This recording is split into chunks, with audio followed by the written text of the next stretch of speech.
Nós vamos ler Gênesis 3, eu vou ler, os irmãos podem acompanhar sentados como estão.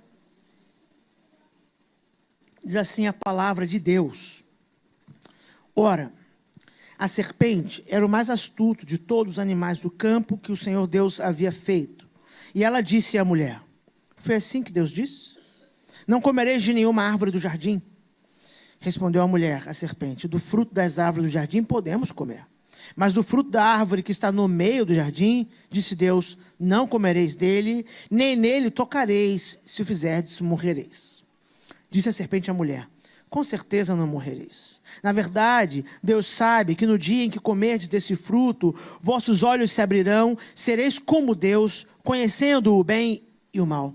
Então, vendo a mulher que a árvore era boa para dela comer, agradável aos olhos, desejável para dar entendimento, tomou do seu fruto, comeu e deu dele ao seu marido, que também comeu. Então os olhos dos dois foram abertos, ficaram sabendo que estavam nus. Por isso entrelaçaram folhas de figueira e fizeram para si aventais. Ao ouvirem a voz do Senhor Deus, que andava pelo jardim no final da tarde, o homem e sua mulher esconderam-se da presença do Senhor Deus entre as árvores do jardim. Verso 9. Mas o Senhor Deus chamou o homem, perguntando, onde estás? O homem respondeu, ouvi a tua voz no jardim, tive medo, porque estava nu, por isso me escondi. Deus perguntou-lhe outra vez, quem te mostrou que estavas nu? Comeste da árvore da qual te ordenei que não comesses? Respondeu então o homem, a mulher que me deste deu-me da árvore e eu comi. O Senhor Deus perguntou à mulher, que foi que fizeste? E ela respondeu, a serpente me enganou e eu comi. Então o Senhor Deus disse à serpente, por que fizeste isso? Serás maldita entre todo o gado, entre todos os animais do campo, andarás sobre o teu ventre, comerás pó todos os dias da tua vida. Porém, inimizade entre ti e a mulher, entre a tua descendência e a descendência dela, esta te ferirá a cabeça e tu lhe ferirás o calcanhar.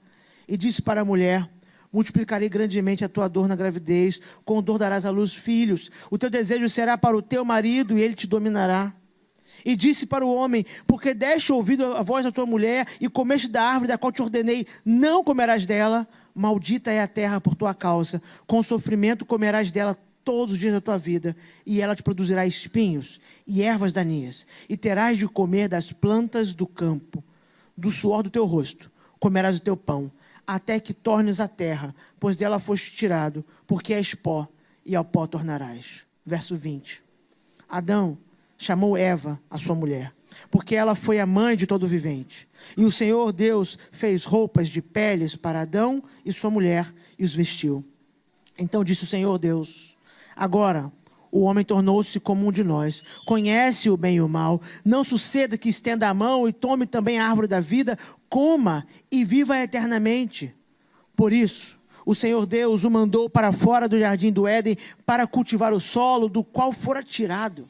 E havendo expulsado o homem, pôs a leste do jardim do Éden os querubins e uma espada flamejante que se revolvia por todos os lados para guardar o caminho da árvore da vida. Vamos orar? Deus bendito, te damos graças pela tua palavra.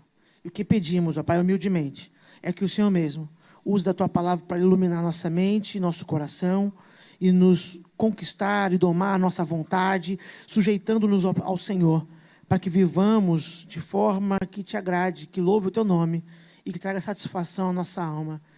É no nome de Jesus que nós oramos. Amém.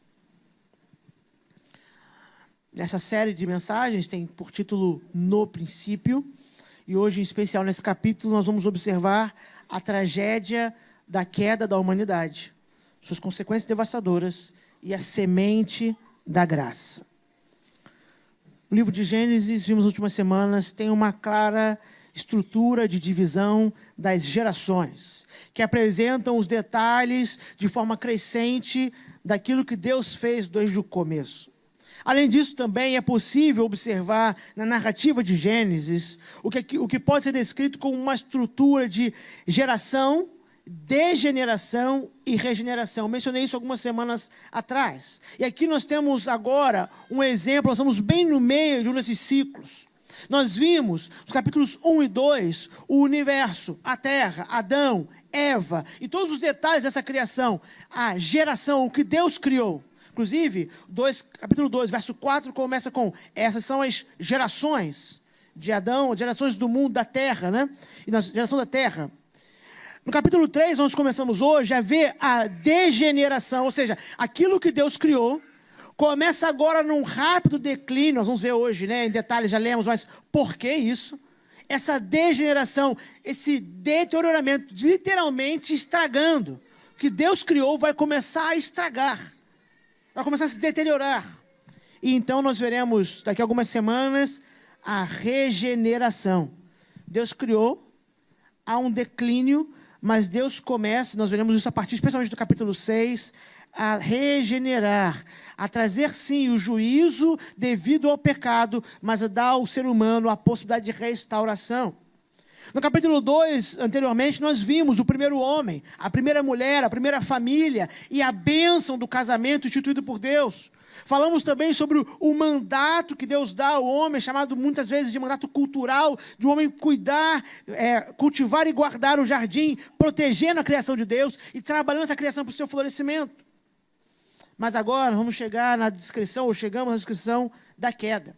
A queda da humanidade é apresentada nas Escrituras como um fato histórico com consequências eternas.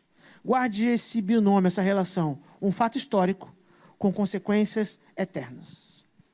Por quê? A maioria das pessoas, gente com quem nós convivemos, e até mesmo muitas vezes nós podemos ser pegos assim, a maioria das pessoas vai admitir facilmente que não é perfeita. Se você perguntar para alguém, você é perfeito? Você vai falar, não, claro que não. A maioria das pessoas admite isso perfeitamente. Mas muitas pessoas não aceitariam ser dito sobre elas que elas são pecadores. Você é perfeito? Claro que não. Você é um pecador? Não, não, também não. A maioria das pessoas pensa assim. Até mesmo entre cristãos, a palavra pecado é visto como algo a ser evitado. Falar em pecado original, então, é para muitos usar uma coisa ultrapassada para tentar assustar as pessoas e controlá-las. Muitos cristãos pensam assim. É igualmente comum ouvir pessoas dizerem que o homem nasce naturalmente bom, mas a sociedade, à volta dele, o corrompe. É muito comum pessoas dizerem isso, inclusive dentro de igrejas. Essa ideia, que em linhas gerais foi popularizada ou propagada por pensadores como Rousseau, por exemplo, já havia sido defendida na história da humanidade, em termos teológicos, por exemplo, por Pelágio, que foi debatido e combatido pela doutrina de Agostinho. Mas essa questão, por exemplo, essa relação de ser evitada, ou esse temor até de admitir ou falar a palavra pecado, a ideia de pensar em pecado original, ou tentar evitar a ideia de pecado original, ou a concepção de que o homem é bom no seu nascimento, a sua origem, mas o mundo acaba lhe corrompendo, ela levanta algumas perguntas, que tem a ver com o que a gente está vendo aqui nessa manhã e vai se debruçar nesse texto. Por exemplo, se a sociedade corrompe o homem que é bom, quem corrompeu a sociedade? Se o homem é bom, a sociedade o corrompe, quem corrompeu a sociedade? Nós somos bons. Era para encontrar uma sociedade boa. Quem a corrompeu primeiro para que ela nos corrompa? Perceba que essa fala, mesmo que ela venha embrulhada em pensamentos muito bem elaborados, como de homens conhecidos por pensamento humano, como Rousseau e outros, ela levanta uma questão que dificilmente é debatida, que até antes do debate teológico é uma questão de fundamentação lógica. Eu não posso dizer que o homem é bom e ele é corrompido pelo meio onde ele está, porque ele levantaria a pergunta de quem corrompeu o meio dele, então. Homens, seres humanos, que não eram bons. Mesmo se eu acreditasse que o homem nasce bom, eu teria que dizer que alguns não nasceram bom, porque alguém teria que ter corrompido primeiro. E mais, que o que mais nos importa na pregação da igreja, há uma questão teológica mais profunda. Se o problema humano está só no seu comportamento e não na sua própria natureza, por que haveria necessidade de um Salvador, de morte, de cruz, de novo nascimento? Por quê? Bastaria que nós, seres humanos, recebêssemos apenas um livro de regras, cheio de instruções de comportamento para seguir, e isso nos corrigiria. E muita gente, inclusive, acha, erradamente, que a Bíblia é um livro para tratar das regras de comportamento. A Bíblia tem regras de comportamento, sim, nós chamamos de lei. Mas esse não é o conteúdo maior, mais amplo da Bíblia. A própria lei com um propósito maior do que estabelecer regras de comportamento. Quem diz isso é a própria Bíblia. Se nosso problema fosse só o que nós fazemos, bastava uma lista sobre o que não se pode fazer. O nosso problema, então, ele é anterior. Ele está na nossa natureza. Está em quem nós somos. Não só no que fazemos. O que nós fazemos, sim, é importante, mas isso é sintoma. A doença está em quem nós somos. Está em quem nós somos. O testemunho bíblico não defende a ideia de que o homem é bom e o meio corrompe. O testemunho bíblico não se limita a ter, ou se atém apenas ao comportamento. Não. Observe, por exemplo, o Salmo 51, verso 5, que é um testemunho autobiográfico de Davi. O que Davi fala sobre ele próprio? De forma resumida, porém intensa. Eu nasci em iniquidade, e em pecado minha mãe me concebeu. O que Davi estava dizendo num salmo de arrependimento é: meu problema não é esse pecado do qual agora me arrependo. Meu problema é que eu, desde a minha origem, na minha essência, na minha estrutura, eu por dentro, estou maculado de pecado. Não é só porque eu sou um pecador, porque eu pratico pecados. É porque eu sou um pecador que eu pratico pecados. Essa é a descrição. E como que, ao longo da história, de forma resumidamente, é claro, podemos observar, na tradição batista, que é o nosso principal ambiente, como batistas confessionais, o que é a nossa tradição? Nossos irmãos perceberam nas escrituras e resumiram. Eu quero destacar apenas 2 trechos de 2 confissões. Essa é a Confissão de Fé Batista de New Hampshire, de 1833. Pode parecer ter nada a ver conosco, mas quando essa igreja foi plantada, essa foi a confissão de fé que os membros fundadores dessa igreja subscreveram. Em 1962, no dia 2 de setembro, eles subscreveram essa confissão. Então essa igreja foi fundada na crença das Escrituras, a partir da leitura dessa confissão. E no artigo 3, olha o que ela diz sobre a queda do homem. Será que Gênesis 3 é verdade? Será que o homem é pecador? Olha o que esses irmãos deixaram para nós como legado. Cremos que o homem foi criado em santidade, sob a lei do seu Criador, mas por transgressão voluntária, caiu daquele santo e feliz estado, em consequência do que todos os homens são agora, pecadores. Não por constrangimento, mas por escolha, sendo por natureza completamente destituídos daquela santidade requerida pela lei de Deus, inegavelmente inclinado para o mal e por isso sob justa condenação à ruína eterna, sem defesa ou desculpa. A declaração doutrinária da nossa Convenção Batista Brasileira, que é hoje a declaração doutrinária que nós somos subscritos como denominação, diz assim no parágrafo 4º, o pecado. No princípio, o homem vivia em estado de inocência, mantinha perfeita comunhão com Deus. Mas cedendo à tentação de Satanás, num ato livre de desobediência contra o seu Criador, o homem caiu no pecado e assim perdeu a comunhão com Deus e dele ficou separado. Em consequência da queda de nossos primeiros pais, todos somos, por natureza, pecadores e inclinados à prática do mal. Todo pecado é cometido contra Deus, sua pessoa, sua vontade e sua lei. Mas o mal praticado pelo homem atinge também o seu próximo. O pecado maior consiste em não crer na pessoa de Jesus Cristo, o Filho de Deus, como o Salvador pessoal, como resultado do pecado, da incredulidade e da desobediência do homem contra Deus. Ele está sujeito à morte e à condenação eterna, além de se tornar inimigo do próximo e da própria criação de Deus. Separado de Deus, o homem é absolutamente incapaz de salvar-se a si mesmo, e assim depende da graça de Deus para ser salvo. Perceba que nesses 2 documentos importantes de fé da nossa tradição, esses irmãos resumiram a convicção do que a Bíblia ensina. A queda do ser humano é real. Um dia na história da humanidade, não me pergunte qual foi o dia, não sei a data do calendário, mas um dia de fato, um dia que o sol nasceu e depois se pôs, um dia, Adão e Eva, nossos primeiros pais, se rebelaram contra Deus. E esse pecado, praticado contra um Deus eterno, tem consequências eternas.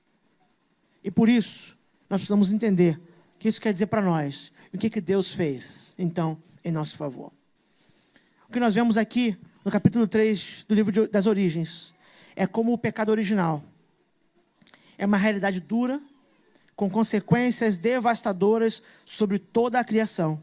Mas veremos também que a graça de Deus, até na justiça dele, está ali. Graças a Deus que até a sua justiça é cheia de misericórdia, como nós veremos também nessa própria passagem que descreve a queda humana.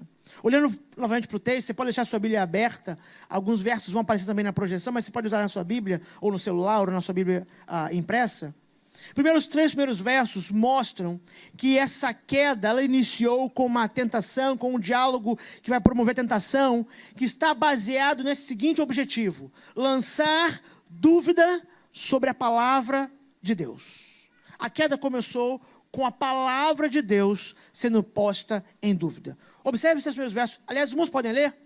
Ora, a serpente era o mais astuto de todos os animais do campo que o Senhor Deus havia feito. Não comereis de nenhuma árvore do jardim? Respondeu a mulher à serpente: do fruto das árvores do jardim podemos comer, mas do fruto da árvore que está no meio do jardim, disse Deus: não comereis dele, nem nele tocareis, se o fizerdes, morrereis. Essa serpente não era comum. O texto de Gênesis não apresenta a explicação expressa que poderiam justificar essa ação, esse diálogo, e algo que nenhuma serpente comum faria.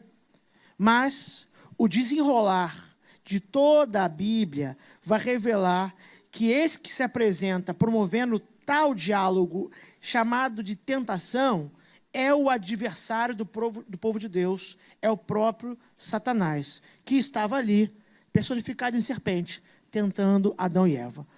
No último livro da Bíblia, o livro de Apocalipse, isso é dito claramente, revelado a João, quando ele registra no capítulo 12 e no capítulo 20 essa convicção. E foi expulso o grande dragão, a antiga serpente, chamada Diabo e Satanás, que engana todo o mundo. Ele e seus anjos foram lançados à terra. No capítulo 20, João vai dizer, falando sobre a ação de um anjo enviado por Deus, ele prendeu o dragão, a antiga serpente, que é o diabo e Satanás, e o amarrou por 1000 anos. Então a Bíblia vai tornando cada vez mais claro que quem provocou a tentação, quem lançou dúvida sobre a palavra de Deus, e quem tinha interesse na queda do homem, era o nosso adversário, o diabo. Mas o livro de Apocalipse é dito literalmente, é dito o nome da serpente. Quem estava ali não era apenas um animal, mas o próprio Satanás. Então Satanás usou de astúcia e buscou lançar dúvidas sobre o pacto que Deus havia firmado com os seres humanos. Você lembra do pacto lá no capítulo 2? Vocês podem comer de tudo, mas não comam dessa árvore, porque quando vocês comerem, vocês morrerão. Aquilo que na teologia reformada é chamado de pacto de obras.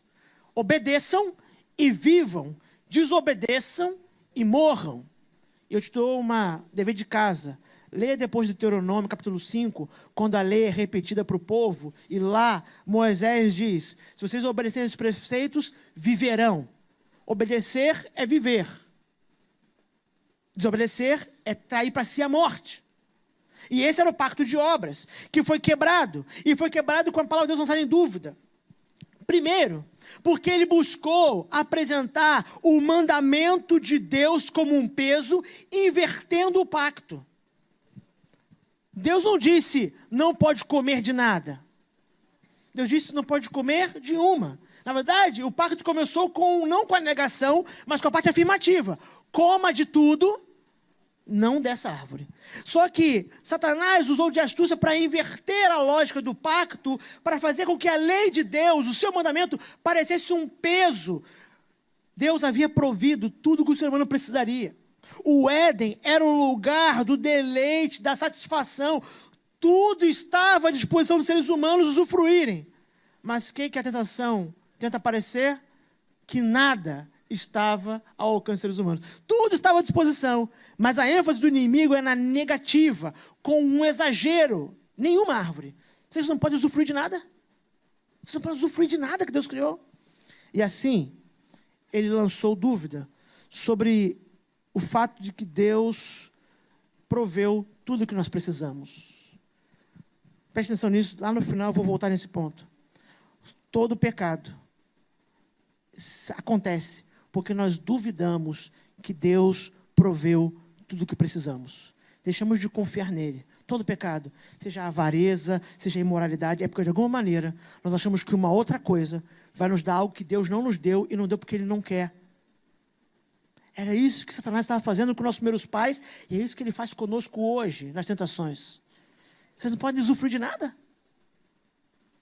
Lançando dúvidas sobre o fato de que Deus é provedor. Deus fez tudo para o nosso bem. O Éden estava à disposição. Segundo, o nosso adversário atacou primeiro a mulher a fim de usá-la para manipular o homem. Ele corrompeu a missão da ajudadora, da auxiliadora dada por Deus, para então corromper a liderança do homem que protegia aquela família. Perceba que ele abordou a mulher e a maneira que ele conseguiu conquistar a sua atenção, ele duplamente a enganou. Primeiro a enganou fazendo duvidar de Deus e fez o homem também. E eu já citei aqui, se você quiser ler um livro, lembrei agora aqui do título, O Silêncio de Adão, se eu não me engano é Gary Collins, que é o Crabb, né? Larry Crabb, né? Larry Crabb, O Silêncio de Adão. A teoria de Larry Crabb é minha também, Adão estava presente. E minha lógica é muito simples. Não tinha outra pessoa com quem ele conversar, só tinha Eva, então ele devia estar perto.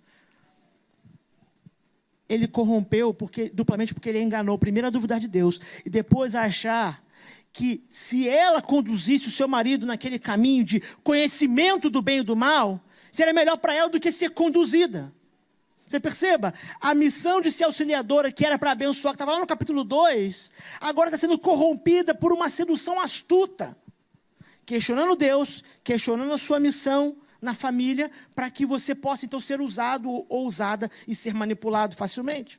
No Novo Testamento, por exemplo, nós vamos ver que os homens, o sexo masculino, serão responsabilizados, Paulo fala isso a Timóteo, por exemplo, pela frouxidão na liderança, e as mulheres também serão responsabilizadas por tentarem usurpar o papel de liderança, tudo remetendo a esse evento. Homens e mulheres estavam ali cedendo à tentação do seu adversário, Satanás. Mas aqui, nesse capítulo de Gênesis, aqui mesmo, nós veremos como homem e mulher serão responsabilizados daqui a pouco. E durante a narrativa de Gênesis, se você ler o livro de Gênesis todo, você vai ver os efeitos do pecado em homem e mulher e no casamento, especialmente para quebrar a estrutura de papéis que Deus estabeleceu. O que Satanás fez com nossos primeiros pais vai ficar ecoando em todas as famílias do livro de Gênesis. Algumas questões práticas para nós prosseguirmos. Primeiro, não tome a lei de Deus como um peso. A lei de Deus é proteção para nós. Os limites que Deus estabeleceu, quando eles são desobedecidos, eles têm consequências. Só o nosso adversário tem interesse em nos fazer acreditar no contrário. Que nós podemos romper com os limites que Deus estabeleceu e tudo vai ficar bem. Mas não vai. A lei de Deus não é um peso, ela é para proteção. E o pecado afetou todas as famílias da terra, inclusive a minha e a sua.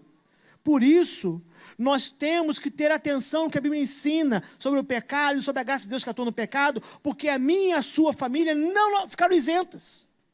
Elas continuam nesse mesmo emaranhado sendo tentados. Por exemplo, no casamento, não caia na tolice de tentar inverter os papéis dado a homens e mulheres, achando que nós temos uma maneira que funciona melhor do que a maneira que Deus estabeleceu. Essa é uma tolice, um engano do nosso próprio coração e do mundo à nossa volta. Homem, lidere a sua casa com alegria. E quando as coisas ficarem difíceis, não foge da responsabilidade, não. E já vou te dizendo, ainda mais se você é solteiro e não sabe ainda, quando você liderar uma família, vão ter muitos dias difíceis. Não fuja da responsabilidade, porque Deus confiou a você por uma razão. Não foge. Busque a Deus e lembre-se que ao buscar o Senhor e lembrando que você tem uma auxiliadora, o Senhor será contigo. lidere a sua família com alegria e não fuja da responsabilidade quando as coisas ficarem difíceis. Cuidado com o engano de que você, homem, será mais feliz se você parar de sacrificar pela sua esposa, pelos seus filhos e for atrás daquilo que te faz feliz. Cuidado, isso é um engano, isso é uma ilusão. É uma ilusão infantil e tola, mas que nós facilmente somos encantados por esse engano. O homem, criado por Deus, faz o que é preciso, não só o que ele quer. Ele faz o que é preciso, para que pela graça ele encontre a verdadeira felicidade quando Deus lhe usar para cuidar, para proteger, para prover, para liderar, para se sacrificar. Não caia no engano de que as coisas ficam difíceis e sacrificar pela sua esposa, pelos seus filhos é coisa demais. Isso é engano. É engano. Foi assim que a serpente enganou nossos primeiros pais, pensando, tem uma outra maneira de fazer, tem um outro caminho. Não tem. Pelo menos não sem consequências devastadoras. Para a mulher, encontre satisfação em cuidar da sua família, em administrá-la para o bem do seu esposo, bem dos seus filhos. Eu costumo brincar, se você tiver uma família que é abastada, você puder ter uma série de empregados, né? Sei que os irmãos aqui estão satisfeitos, tem muitos, né? Os afazeres. Mesmo assim, mesmo que você tenha uma série de pessoas fazer todas as tarefas da sua casa, Deus confiou a você, como mulher, ainda assim administrá-la. Mesmo que você pode dizer para alguém, faça assim por gentileza, porque é assim que é melhor para os meus filhos, para o meu esposo, assim por diante. Mesmo que seja para isso. Enquanto alegria, seja no fazer, no acordar, mas em administrar a sua casa e zelar por ela. Cuidado para não ser enganada, achando que se você será mais feliz se você fizer tudo que o homem faz. Cuidado, achando que você vai ser mais feliz se você for tudo que o homem é. Não vai ser mais feliz. Não só porque a vida de homem é dura, que a vida de mulher também é dura. Cada um tem sua dureza. Não é só isso, não. É porque você não foi criada para isso. Achando que isso vai te fazer livre, mas na verdade isso vai te prender a interesse de outras pessoas. Muitas vezes o canto da sereia diz que você vai estar presa, cuidando dos seus filhos, do seu esposo. Mas logo, logo, depois de seguir esse canto, você vai estar preso a uma pessoa que não te ama como teu esposo te ama, não te ama como teus filhos te amam. Perceba, trabalhar fora de casa não é problema, não, pelo contrário, é solução muitas vezes. Mas cuidado para não se tornar serva, ajudadora, auxiliadora, sem um amor sacrificial, porque você está servindo alguém que não te ama. Encontre satisfação, encontre equilíbrio nisso. Nossos primeiros pais caíram porque eles ouviram essa falácia, esse engano, e pensaram, tem um outro caminho, né? Deus não falou tudo, tem uma outra coisa que a gente pode tentar. E essa coisa tem a ver com o segundo passo. Depois de botar a palavra de Deus em dúvida, tem uma oferta. A oferta de autonomia. Verso 4 a 6, desculpa. O verso 4 começa dizendo, disse a serpente à mulher, com certeza não morrereis. Na verdade, Deus sabe que no dia em que comer desse fruto, vossos olhos se abrirão, sereis como Deus, conhecendo o bem e o mal. Então, vendo a mulher que a árvore era boa para dela comer, agradável aos olhos, desejável para dar entendimento, tomou o seu fruto, comeu, deu dele a seu marido, que também comeu. Deus foi acusado de mentiroso pelo pai da mentira. Satanás virou para nossos pais e falou, vocês não vão morrer, ele está mentindo. O pai da mentira acusou Deus, que é a única fonte da verdade, de estar mentindo. E a construção do texto, ela é muito interessante, inclusive em língua portuguesa isso ficou preservado, porque logo depois de acusar Deus de mentir, Satanás propõe apresentar a verdade, o versículo 5. Depois de acusar Deus de mentir, o verso 5 começa, olha, o que vai acontecer na verdade, ou seja, eu vou te falar a verdade, ele te enganou, eu vou te falar a verdade. Satanás põe em dúvida a motivação de Deus em proibir o homem e a mulher de obterem esse conhecimento do bem e do mal por meio daquele fruto. Ele faz isso lançando a semente do orgulho no coração humano. Ele acusa Deus de não querer rivais autônomos, como só Deus pode ser autônomo, enquanto instiga no nosso coração, no coração humano, o desejo de ser como Deus. Vocês não vão morrer, ele está mentindo. E por que ele está mentindo? Qual é a motivação? É porque quando vocês fizerem isso, vocês serão livres, autônomos, como ele é.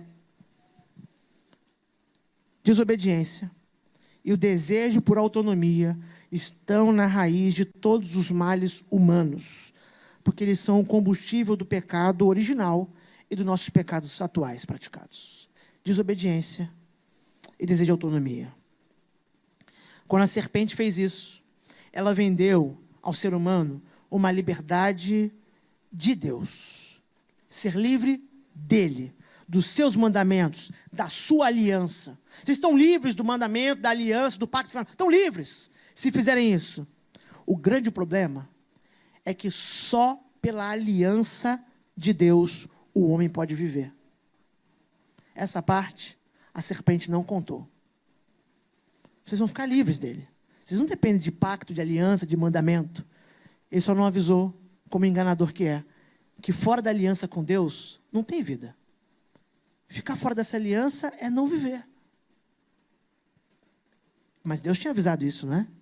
Deus falou, ao desobedecer, vocês vão morrer. E aí então vem as consequências. É interessante porque o texto apresenta consequências imediatas e com reverberação de danos eternos. Versículo 7 até o 10. Então, os olhos dos dois foram abertos e ficaram sabendo que estavam nus. Por isso, entrelaçaram folhas de figueira, fizeram para si aventais. Ao ouvirem a voz do Senhor Deus, que andava pelo jardim no final da tarde, o homem e sua mulher esconderam-se da presença do Senhor Deus entre as árvores do jardim. Mas o Senhor Deus chamou o homem, perguntando, onde estás? O homem respondeu, ouvi a tua voz no jardim, tive medo, porque estava nu, por isso me escondi. Nós temos aqui imediatamente algumas consequências do pecado sendo apresentadas pela quebra da intimidade desse casal. Essa foi uma exposição, maneira de descrever uma consequência imediata. Imediatamente, a intimidade que os unia foi quebrada. Isso é exemplificado pelo fato de que antes do capítulo 2 foi dito que estavam nus. Isso não gerava nenhum problema para eles, mas agora não podiam mais conviver um com o outro sem tentar cobrir-se. Mostrando que aquela intimidade, aqueles que antes eram uma só carne, saiu uma da costela do outro, agora não conseguiam mais ficar próximos sem cobrir-se. Esse é um exemplo de um efeito imediato. Eles estavam se cobrir com folhas. Um efeito imediato da queda. Agora, desde aquele momento e para sempre, os seres humanos estão então com todos os seus relacionamentos contaminados. Desde o primeiro casal, todos os nossos relacionamentos foram contaminados por causa do pecado, pela desobediência a Deus, pelo nosso orgulho. O que antes era harmonia, o que antes era companheirismo, agora está manchado. E isso tem efeitos não só na família. A família é um núcleo para a sociedade, vai se reverberando na sociedade. O senso de harmonia, de companheirismo, de cuidado mútuo, ele foi maculado em questão, ou como consequência, melhor dizendo, desse ato deliberado. E a comunhão com o Criador, que era simbolizada pela vinda de Deus até o homem. Deus todo dia procurando o homem para comunhão com ele. Essa comunhão deixa de ser aguardada. O homem não quer mais que Deus venha, porque quando Deus vem agora, ele é temido. E por isso, a narrativa diz que eles fogem. Perceba, efeitos imediatos. A relação do primeiro casal está quebrada. Está com dificuldades agora. Até para o companheirismo, para a cumplicidade. Mas a relação com Deus, logo também se apresentou como quebrada. Não mais desejam Deus, eles fogem. E a razão de fugir é muito simples antes de prosseguir. É porque Adão sabe, ele diz que sabe que está algo errado. Imediatamente ele conheceu o bem e o mal. E logo ficou claro para ele, por uma via indevida, de que havia mal nele. E Deus era a fonte de todo o bem. Ele não pode suportar essa luz. Ele não pode suportar essa bondade perfeita. O ser humano decide fugir, porque ele sabe que o caminho do pecado não é o caminho do Criador. Não era o caminho do Criador. Todas as áreas da vida humana foram afetadas pelo pecado, o relacionamento com Deus, com o próximo e, como veremos depois, com a criação. É por isso que na teologia há, por exemplo, a chamada depravação total. A teologia reformada defende essa questão não para dizer que tudo que os seres humanos fazem é ruim ou depravado por natureza, mas para mostrar que, na sua totalidade, o ser humano, cada ser humano está corrompido, em todos os seus afetos, amores, vontade, tudo está corrompido, de alguma maneira manchado. E na totalidade da raça humana, não ficou nenhum membro da raça humana fora desses efeitos. Criado por Deus, tentado pela palavra de Deus posta em dúvida, atraído pelo orgulho de ser como Deus, ser autônomo, negando a verdade, mas agora vem o confronto com a realidade, com a verdade e a sentença. Às vezes eu costumo dizer que algumas coisas na nossa vida são um choque de realidade, né? Você pode escapar de tudo menos da realidade, né? Quando ela te encontra, e é isso que vai acontecer. Os seres humanos vão tomar um impacto da realidade do que eles fizeram. Versos 11 a 13 vão nos ajudar a seguir adiante com a narrativa. Deus perguntou-lhes outra vez: quem te mostrou que estavas nu? Comeste da árvore do qual te ordenei que não comesses? Respondeu então o homem: a mulher que me deste deu-me da árvore e eu comi. E o Senhor Deus perguntou à mulher: que foi que fizeste? E ela respondeu: a serpente me enganou e eu comi. Deus pergunta a quem, não para que Deus possa descobrir, porque Deus já sabe. Deus pergunta a quem, porque Ele quer fazer com que o homem e mulher confessem a verdade. Perceba que mesmo na busca e no confronto com essas perguntas, Deus dá uma oportunidade de confissão de pecado. Quem fez isso?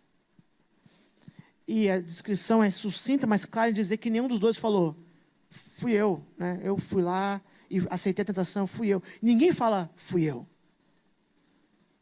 E por aí você começa a entender por que nenhum de nós tem facilidade de falar: fui eu, né?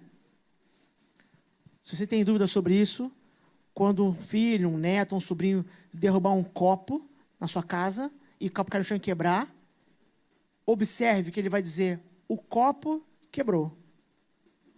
Ele não vai dizer: eu quebrei o copo. A gente fala: o copo quebrou, mas o copo não sai daqui e quebra. Quem quebra copos? Nós, né? Mas perceba, é instintivo transferir para o copo, um objeto inanimado, a responsabilidade de se manter inteiro. Nós temos até para dizer: eu quebrei o copo. Deus pergunta: quem? Porque Ele quer que o ser humano olhe para si próprio e pense: fui eu, né? Fui eu que fiz isso. Eu assumi esse caminho e os seus perigos. E aqui alguns pontos a destacar. Primeiro, Deus não pergunta nada a Satanás, apenas lhe entrega a sentença. O diabo só ouve a sentença. Não tem diálogo, não tem pergunta, porque não tem possibilidade de arrependimento e restauração. É só sentença. Para você é uma sentença, que vai ser dita daqui a pouco, simbolicamente na serpente, que representa algo maior. Vou mostrar já já. Segundo ponto a destacar, a tentativa de esconder como as coisas de fato aconteceram, mostra que agora os seres humanos estão comprometidos com o caminho de Satanás. Qual o caminho de Satanás? Mentira, acusação, engano. Eles rapidamente se comprometeram com o caminho do tentador deles. Outro ponto a destacar, eles traíram o Criador e agora estavam sendo expostos a isso. E uma das respostas é acusar Deus. Percebeu a resposta de Adão, que foi quem Deus procurou? Deus não falou: Eva, vem cá, Eva, você foi enganada, enganou teu marido. Adão, vem cá. O que está acontecendo? E a resposta de Adão foi a mulher que o Senhor me deu. O problema está entre o Senhor e ela, não é comigo. A evasão, a fuga da responsabilidade. Meus irmãos, covardia, no sentido mais pleno, não é ter medo de algo perigoso. Na verdade, alguns medos são saudáveis, que nos protegem, né? Você não luta contra um leão porque você tem um medo que te protege, dizendo que se você fizer isso, a chance de você morrer é 100%. Covardia, no seu sentido mais pleno, é fugir daquilo que Deus estabeleceu para o nosso próprio bem e nos entregou como responsabilidade. Adão fugiu da sua responsabilidade dizendo: foi a mulher e foi o Senhor, vocês resolvam, eu não tenho nada com isso. E quais são as consequências para os três personagens envolvidos nessa trama, dessa tragédia, envolvidos na rebelião? Qual é a sentença? Deus entrega em forma de sentença o que vai acontecer. Primeiro, como eu disse, a serpente. Deus vai então, nesse encadeamento, já que um passou para outra responsabilidade, Deus então vai lidar com cada um deles. E apresenta versos 14 e 15, o que é dito à serpente. Então o Senhor Deus disse à serpente: porque fizeste isso, serás maldita entre todo o gado, entre todos os animais do campo, andarás sobre o teu ventre, comerás do pó todos os dias da tua vida. Porém, inimizade entre ti e a mulher, entre a tua descendência e a descendência dela, esta lhe ferirá a cabeça e tu lhe ferirás o calcanhar. Tem que ficar claro para nós, antes de nós avançarmos, se já ainda não está, é que tudo que o pecado toca, ele amaldiçoa. Tudo que o pecado toca, ele amaldiçoa. Ele amaldiçoou o casamento, ele amaldiçoou o relacionamento do homem com Deus, ele amaldiçoou a terra e agora está amaldiçoando um animal que foi usado nesse ambiente. Tudo que o pecado toca, ele amaldiçoa. E é por isso que o apóstolo Paulo diz que, para nos salvar, Cristo teve que fazer-se ele próprio maldição, para que nós, os amaldiçoados pelo pecado, fôssemos ser abençoados. Gálatas 3:3. É por isso, porque tudo que o pecado toca, ele amaldiçoa, ele perverte, ele corrompe. A descrição desses atos da serpente, tudo aquilo que é descrito, pode ser aplicado em termos biológicos, né? A serpente de fato, ela é temida, ela é odiada, ela rasteja, tudo isso é aplicado a ela, é verdade. Mas simbolicamente, esses atos da serpente apresentam um elemento da sentença entregue a Satanás. Por exemplo, rastejar e comer pó eram vistos em povos antigos como um sinal de humilhação. Tanto que quando alguém se arrependia e queria se humilhar, se lançava no pó. Então, de alguma maneira, esses atos reais, físicos, biológicos, por assim dizer, eles simbolizam algo maior que está por trás, que é o fato de que Satanás está condenado a uma derrota permanente e humilhante. Porque ele veio para corromper a imagem de Deus, a derrota dele é permanente e humilhante. Deus anuncia que não haverá aliança entre a mulher e seus descendentes e Satanás, apesar da sedução e do engano. Perceba, ele diz: eu colocarei inimizade entre vocês. Vocês não vão ser inimigos um do outro, porque vocês vão brigar, se odeiam, não. Eu é que vou semear inimizade entre vocês para não permitir essa aliança. É Deus que assume para si e fala: eu vou romper essa aliança feita pela tentação, pelo pecado, pela queda. Eu vou colocar inimizade entre vocês. Para nos poupar, para nos preservar, Deus impediu qualquer possibilidade de aliança, de fidelidade programada, de fidelidade permanente. Ele impediu isso. E na descendência da mulher, nasceria então um homem perfeito, o segundo Adão, por meio do qual ele, Jesus Cristo, então, traria, melhor dizendo, a verdadeira derrota, a definitiva derrota para a antiga serpente Satanás. Para a mulher, é dito, verso 16, e disse para a mulher: multiplicarei grandemente a tua dor na gravidez, com dor darás à luz filhos, e teu desejo será para o teu marido, e ele te dominará. Se você já deu à luz uma vez, possivelmente você fica chateada com Eva, né? Fala: meu Deus, com dores. Todo o funcionamento do casamento criado por Deus foi afetado pela queda. Todo o funcionamento. A intimidade, a cumplicidade, o ato sexual, a reprodução, tudo foi afetado de alguma maneira. Todas as áreas foram tocadas pelos tentáculos do pecado. E o problema, em essência, do casamento, presta atenção nisso, observando esse primeiro casamento, não estava no desacordo deles. O problema do casamento não é necessariamente porque homem e mulher discordam, porque na verdade eles concordaram. Eles estavam de acordo. O problema, essencialmente, é a rebelião contra Deus. Você pode estar de acordo com o seu cônjuge, mas se tiver rebelião contra Deus, esse será o problema que sempre é o problema de todo casamento na face da terra. Pecadores e rebelião contra Deus. Eles concordavam, mas estavam em desacordo com o Senhor. A rebelião foi e ainda é a base do problema do casamento. Sem Deus, o casamento, ele passa então a ser conduzido. Observe essas duas palavras ditas a Eva.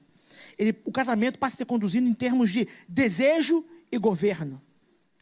Elas são muito diferentes das palavras ditas no capítulo 2. Quando Deus criou o casamento, lá era cuidado, proteção, auxílio. Agora é desejo, no sentido de um desejo incontrolável, que te puxa, te arrasta, e governo, é de dominar, de subjugar.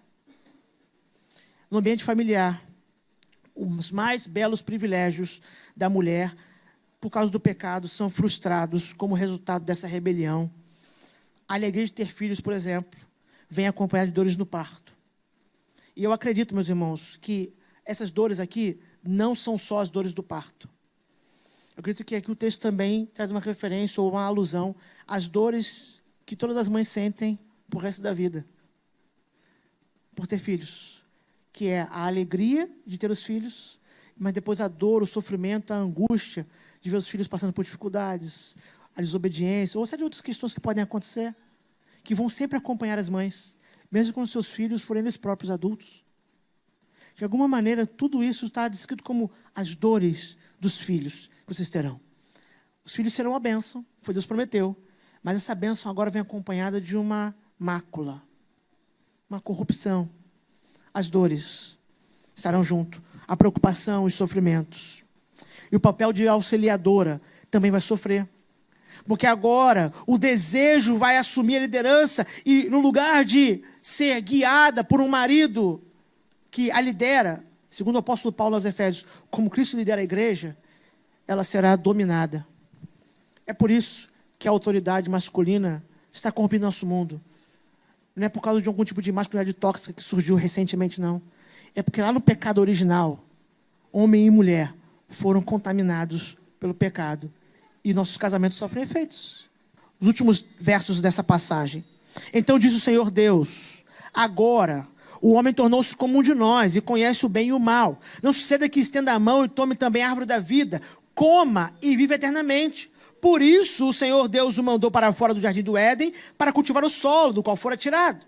E havendo expulsado o homem, pôs a leste do jardim do Éden os querubins e uma espada flamejante que se revolvia por todos os lados para guardar o caminho da árvore da vida.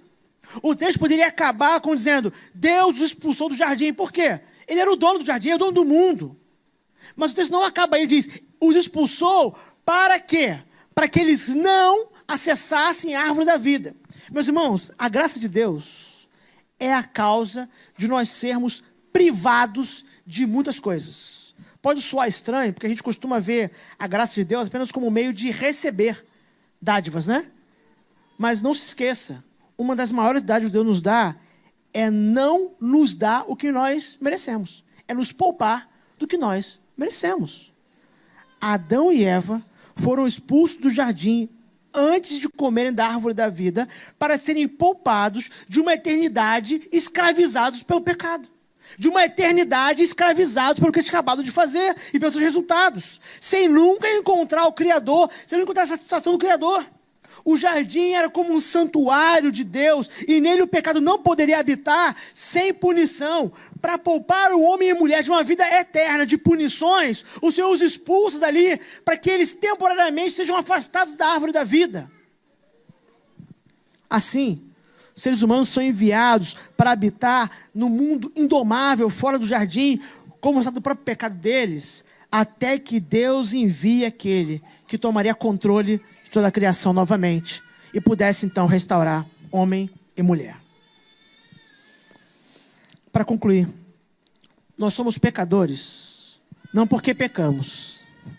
Nós pecamos porque nós somos pecadores. A Bíblia de Fé Reformada tem uma breve citação que eu queria chamar a sua atenção. Essencialmente, o pecado é a falha em confiar em Deus. É um ato ou um estado de incredulidade, além de uma declaração de autonomia. O pecado se manifesta tanto em fazer o que Deus proibiu, como em falhar em fazer o que Ele ordenou. Nós somos pecadores, e por isso nós pecamos, por isso nós desobedecemos, falhamos. Essa é a realidade. A narrativa da queda é a história de uma tragédia, que seria normal terminar de forma devastadora e terrível. Diante de tudo que Deus criou e concedeu ao homem, essa rebelião se revela ainda mais perversa.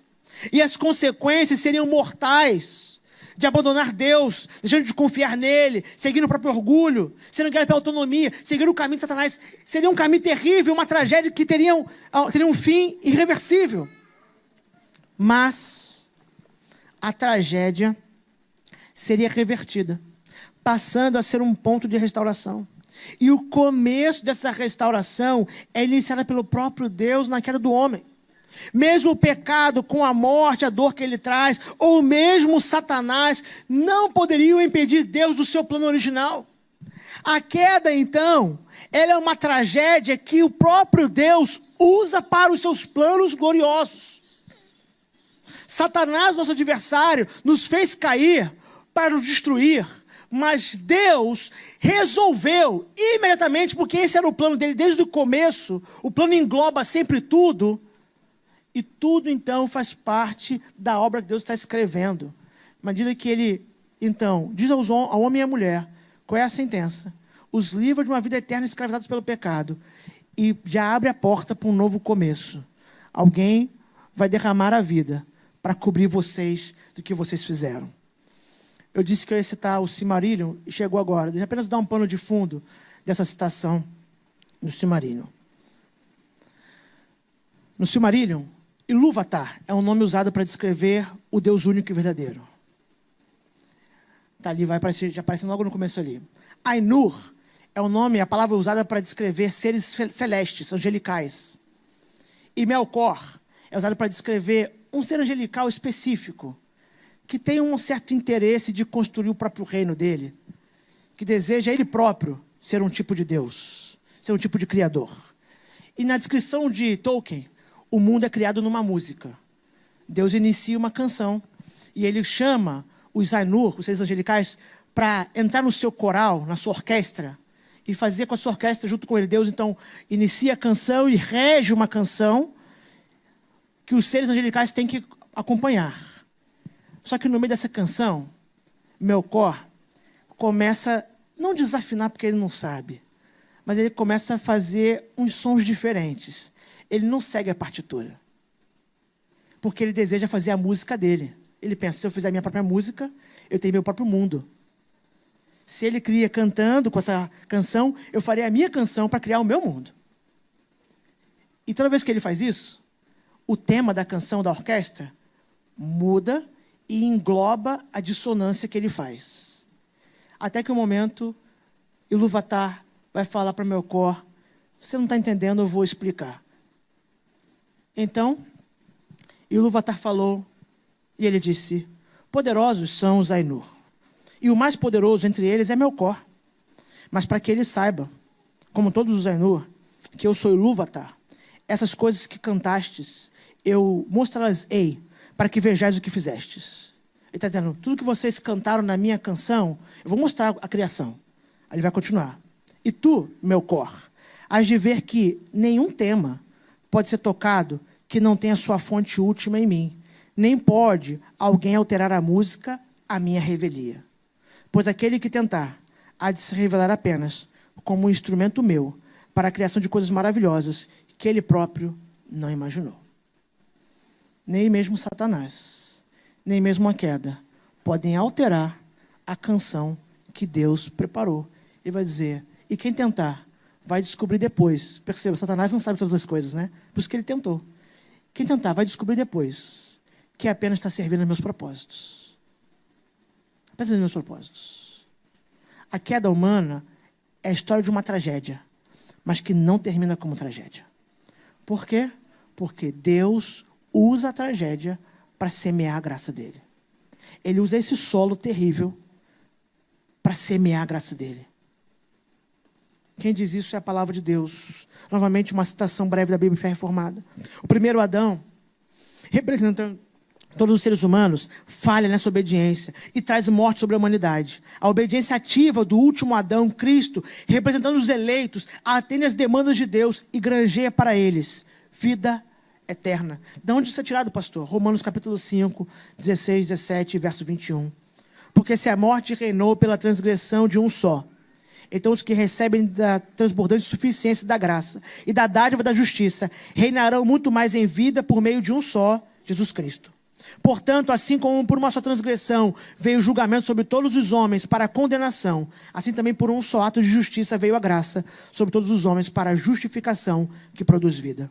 Para que assim como o pecado reinou na morte, assim também a graça reine pela justiça para a vida eterna, por meio de Jesus Cristo, o nosso Senhor. A queda é a tragédia da raça humana, que Deus usa como solo para semear a sua graça. E mesmo que parecesse o fim ali, não era o fim. Inclusive, na sua Bíblia, está bem no comecinho, né? Está no capítulo 3, no terceiro capítulo da sua Bíblia. E em todos os outros, nós teremos a mensagem de Deus agindo para não só subverter temporariamente os efeitos da queda, mas para livrar definitivamente o homem por meio do seu Filho. É uma tragédia, mas que termina com a graça de Deus florescendo e nos livrando. E é por isso que nós louvamos ao Senhor. Vamos orar? Deus bendito, nós te damos graças, ó Pai, porque nos apresentamos nessa manhã para te cultuar, bendizer o teu nome. E nesse tempo que passamos aqui, meditando na tua palavra, ó Pai, mesmo na sua riqueza, ó Pai, e profundidade, nós buscamos compreender em parte o que ela nos apresenta, Senhor, e mesmo assim ficamos, Senhor, dominados pelo senso de maravilha. Ó Pai, observamos, é verdade, a rebelião do nosso coração, já que nossos primeiros pais eram nossos representantes, nós estávamos ali em rebelião contra o Senhor. Vemos, Senhor, toda a devassidão, ó Pai, e a perversidade do coração humano, Senhor, em se rebelar contra o Senhor como Criador bondoso e provedor. Ó Pai, vemos, Senhor, as consequências. Entendemos por quê nós lidamos hoje com tanta dor e sofrimento, começando em nossos lares e passando para a sociedade como um todo. Pai, mas a história não terminou ali, nós te louvamos por isso. O Senhor poderia condenar o ser humano justamente. Você tinha e tem o direito para isso. Mas o Senhor estabeleceu usar a tragédia como solo para a tua graça. Onde houve desobediência, onde houve orgulho e maldição, aprove o Senhor, ó Pai, estabelecer um caminho para restaurar pela humildade, pela submissão e pela bênção do teu Filho, que nasceu como homem, debaixo da lei, viveu como homem no mundo amaldiçoado pelo nosso pecado, mas Ele próprio o abençoou. Ele próprio começou a restauração, iniciando o teu reino. E acima de tudo, para nós essa manhã, é alegria saber que Ele assumiu a nossa maldição, os nossos espinhos, as nossas dores, para que nós fôssemos contados, não como aqueles que se aliaram à rebelião, mas aqueles que se arrependeram da rebelião, que abandonaram o pecado pela tua graça, para obedecer ao Senhor novamente, para se dedicar intensamente a te servir. Nos ajuda, Senhor, a perseverar nesse caminho. Nos ensina, Senhor, as lições das origens do livro de Gênesis, ó Pai, à luz ou pelo contexto da tua palavra como um todo, para que vejamos sim a maldade que há no coração humano, mas vejamos a graça do Senhor que é sem fim. E nessa graça, então, nos apeguemos, e nela permaneçamos, para a glória do teu nome e para a nossa alegria. Tudo isso, ó Pai, nós te pedimos, no nome santo de Jesus Cristo. Amém.